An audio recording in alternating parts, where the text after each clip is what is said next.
Good morning everyone, সবাই কেমন আছেন? আশা করছি সবাই ভালো আছেন। Welcome back to my channel Agartala moms blog. তো চলে এলাম আরেকটি নতুন ব্লগ নিয়ে। ব্লগের শুরুতে আপনারা দেখলেন যে আমার শ্বশুরমশাইয়ের লাগানো ফুল। এর আগেও আমি আমার ব্লগে অনেকবার শেয়ার করেছি। আমার শ্বশুরমশাই নতুন নতুন ফুল গাছ লাগিয়ে থাকেন। আর এটাও আমার শ্বশুরমশাইয়ের লাগানো লাউ গাছ, যেটা আমাদের বাড়ির ছাদে আর কি হয়েছে। তো সেই লাউ গাছটাও আপনাদের সঙ্গে শেয়ার করলাম। এর আগেও একবার শেয়ার করেছি, তখন এত বড় হয়নি।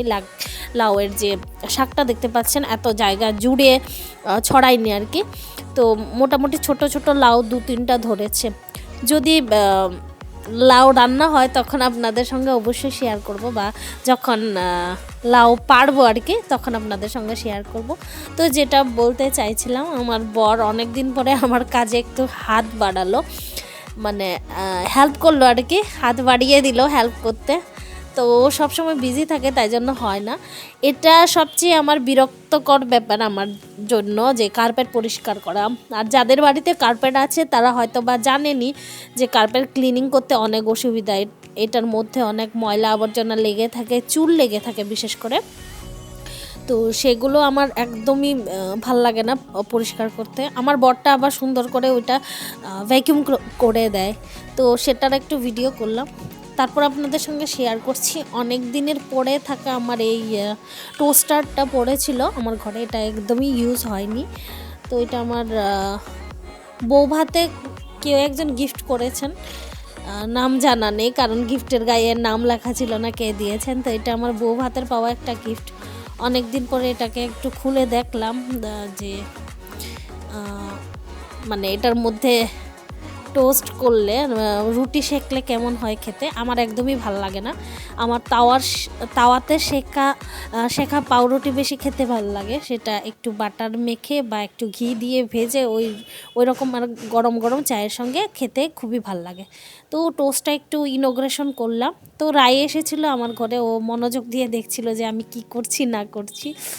বাচ্চারা যেটা করে আর কি, নতুন কিছু দেখলে মানে খুবই আনন্দ পায় বা খুবই মনোযোগ দিয়ে দেখে যে এটা দিয়ে কি করা হয় কি না করা হয় ওইটা। তো এই টোস্ট করে দেওয়ার পরে বাটার মেখে রায়ানকে আর রায়কে খেতে দিয়েছিলাম। তারপর শেয়ার করছি সুইগি থেকে আনা কিছু খাবার আমি নিয়ে এসেছিলাম ব্রেকফাস্টের জন্য, কারণ শরীরটা ভীষণ খারাপ, 2 দিন ধরে অতিরিক্তই শরীর খারাপ হয়েছে। তাই জন্য খাবার আমি আজ রান্না করিনি। তো সকালবেলা ব্রেকফাস্টের জন্য আমি ছোলা ভটোরা অর্ডার করেছিলাম, সেটা একটু আপনাদের সঙ্গে শেয়ার করে নিই। তো রায়ানটাকেও খাইয়েছিলাম। তো ছোলা বাটোরা ভীষণ টেস্টি হয়, আমি এটা অনেকবার অর্ডার করিয়েছি। তো সকালবেলা কিন্তু ব্রেকফাস্টে জাস্ট জমে যায় ছোলা বাটোরাটা। তো সেটা ভালো করে খুলে এটার গায়ে অনেক তেল, অয়েলি থাকে জিনিসটা, কারণ ডিপ ফ্রাই করা হয় বাটুরাটাকে, তাই জন্য।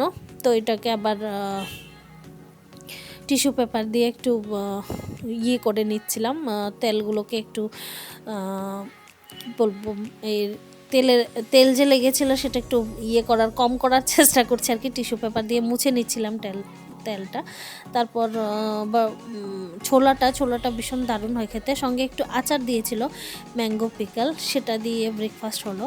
তারপর ব্রেকফাস্ট কমপ্লিট করার পর আগের দিনে ধুয়ে রাখা জুতো, আপনারা হয়তো বা যারা আমার ক্রিসমাসের ব্লগটা দেখেছেন, সেই আগের দিন আমি পরে গিয়েছিলাম। তো কোথাও যাওয়ার পরে জুতোগুলো একটু ময়লা হয়ে গিয়েছিলো, যেহেতু কাপড়ের জুতো এগুলো।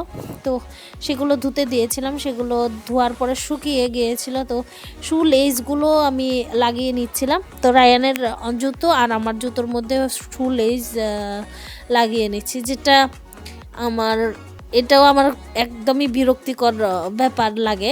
মানে যখনই ধুতে হয় শুগুলো, তখন আবার শু লেসগুলো খুলতে হয়, আর ধোয়ার পরে আবার লাগাতে হয়, নাহলে কিন্তু ভালো করে ক্লিন করা যায় না। তো শুগুলো যখন শুকিয়ে গিয়েছিল, লেসগুলো লাগিয়ে নিলাম। তো টুকিটাকি অল্প কাজকর্ম, মানে শরীর খারাপ করলেও কিছু কিছু কাজ আছে যেগুলো না করলেই হয় না।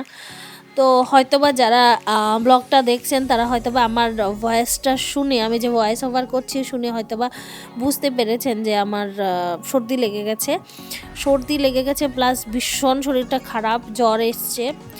শুধু আমার না, রায়ানের বাবারও জ্বর ছিল, গত রাতে অনেক জ্বর ছিল। আমাদের 3 জনই আমরা হঠাৎ অসুস্থ হয়ে পড়ি, জানি না কেন হঠাৎ এভাবে ঠান্ডা লেগে গেছে। আর আমার একটু অ্যাস্থমা প্রবলেমও আছে, তো ঠান্ডা লাগলে একটু মানে টেনশনের ব্যাপার হয়ে যায় ঠান্ডা লাগলে।